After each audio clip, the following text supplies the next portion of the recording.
এখন দেখা যায় বর্তমানে আমাদের মুসলমানদের উপর নির্যাতিত হচ্ছে।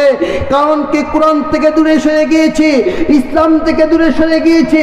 মুসলমান আমরা, মুসলমান নামদারি মুসলমান, কিন্তু কাজে টন ঠিক কিনা? ঠিক কিনা বাবারা? তার জন্য ইন্ডিয়ার মাঠে ময়দানে দেখা যায় আমার নবীকে নিয়ে দেখা যায় তারা ব্যঙ্গচিত্র করতেছে, অবমাননা করছে, কুরুচিমূলক কথা বলছে।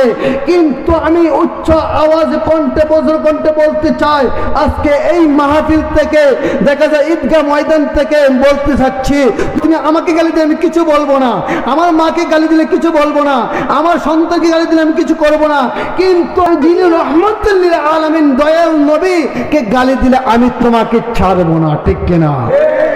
আমরা এত কিছু কুল কায়নাত আল্লাহ রাব্বুল আলামিন বলতেছেন, আমার নবীকে আমি সৃষ্টি না করলে আসমান জমিন গৃহতারা চাঁদ চন্দ্র তারকা যে আমি কিছু সৃষ্টি করতাম না, শুধু আমার নবীর সদকায় আমি সৃষ্টি করেছি। বলেন সুবহানাল্লাহ।